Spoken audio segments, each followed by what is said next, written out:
A drawing-room convention in Washington City's nascent society was to describe, to feminine titters and barks, one's first appalled sight of the national swamp, accompanied by an ironical phrase recalling some refinement of Philadelphia life. However, when Meriwether Lewis thought back to his own initial view from the Georgetown Heights, felled and stripped trees, acres of mud, log huts, what he principally remembered feeling was delight. It had been the 1st of April, and for a moment he had indulged the fancy that he was being played a fool by the men of his company. They had gulled him into believing he must give up his contented army life for that of a citizen, and then had led him, winking behind his back, to another encampment.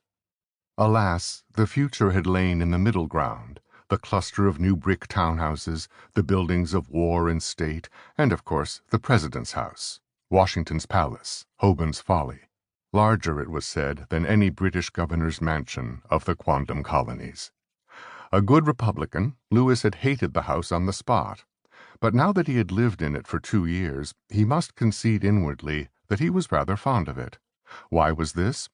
It amused him, for one, that it was not finished, that the imposing exterior yielded on inspection, something the public could perform every day, as Mr. Jefferson kept the doors open, a cheerless accretion of half-empty and entirely empty rooms, many of them mere shells. The house was an allegorical monument to the vanity of pomp and royal pretension. Furthermore, Lewis liked his own quarters, 2 small enclosures framed in lumber and sailcloth, standing at the south end of the cavernous, unplastered east room, where they recalled a tent raised in a grove of barkless trees. Lewis did not always enjoy society, and he had had to endure a good deal of it in his official capacity as the President's private secretary. But the house was so large that, except at dinner, it was possible to feel isolated in it, even when citizens were somewhere off in an unused room, admiring or deploring the appointments or the lack of them. Alone in his canvas cabinet, a painted chair and writing desk the only marks of civilized life, his guns in a corner, a view south down the tussocky slope to the wilds of the Potomac shore, Lewis felt uncrowded, and he valued that extremely.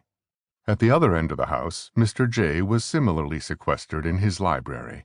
Lewis knew that the President, like him, often wanted to be left alone, a mark of the sympathy that, Lewis flattered himself, had grown up between them. As the President had remarked to him one night as they perused maps on the long library table, the west wind rattling the windows, and the servants, as usual, so invisible as to be sprites, they were like 2 mice in a church. Lewis's habit was to rise at 4:30 and go hunting. One refinement of Philadelphia, to be sure, was the lack of tree stumps in the thoroughfares, a Washington phenomenon that made walking in the dark treacherous. But say what one might about Franklin City, Lewis doubted a man could get up at Front and Chestnut and within an hour bag a pheasant, a deer, or, with luck, a bear. Only the wolves and the Indians were gone from the woods of Washington City. Lewis would bring the meat himself to the presidential kitchen by 7, secured to his back, Indian fashion, by hoppus straps of sinew. He had unhesitatingly accepted Mr. J.'s offer of the position of secretary, out of reverence for the man and a consciousness of his duty, but he had little savored the idea of being an amanuensis. To his surprise, he had discovered that the President had no need of one. Mr. J. wrote all his own correspondence, copying the letters himself in a press.